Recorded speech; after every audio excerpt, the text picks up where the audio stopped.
tell us a little bit. I just said bylaw department, but that's completely incorrect. So frame for me, what exactly is the bylaw department? What is it that you folks are within the context of the greater city of Hamilton? So we're in the Parking and Bylaw Services Division of the Planning and Economic Development Department, and we're responsible for enforcing over 50 bylaws. And all of the staff, there's a large number of them, about 450 of them, and all of them are involved daily with improving the community quality of life and public health and safety.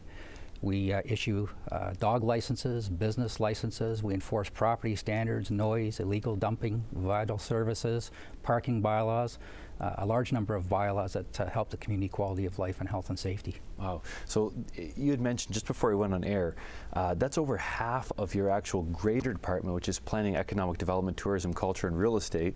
It's the great big super department now, but that's a huge amount of responsibility that's actually covered under the jurisdiction of essentially bylaw enforcement. 450 people. How is that structured and organized? How do you ultimately get that job done? Yeah. It is a very large division, and it's very in a politically sensitive, controversial, and demanding type of environment. It's not easy. We have a licensing division, a municipal law enforcement division, and a parking section, and some very capable management there, but it is at times very tough to manage. Mm-hmm. Now, I actually wanted to bring this up with both of you because I just got one of these the other day. And now that we're live on air, is there anything you can do about this, or I just have to pay it, eh? Yeah, we don't fix tickets. Okay. We can take a look, see if there's an error, but no, I was parked illegally. I'll just put that away. But so people know you probably best because they get those yellow things on their dashboards. They park illegally. They're in front of a fire hydrant or something. That's under your purview. But so is, as you mentioned, building standards. So Dan, maybe you could speak to this. It's such a broad department. You have so much under your responsibility.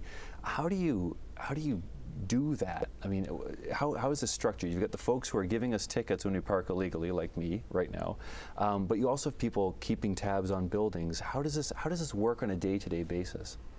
Well, for building standards, things that we do are like property standards or vacant buildings, vital services. So we branch it out into a whole bunch of different parts.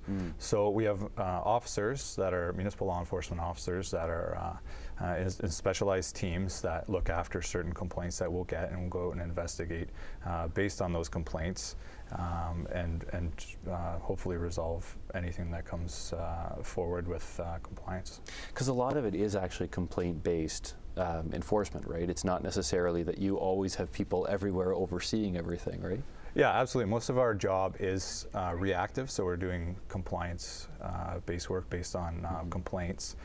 We do have a proactive property standards team that do go out and perform blitzes on certain areas in the city based on past complaints, just to ensure that those buildings or those specific areas are following what the bylaw standards say. Yeah.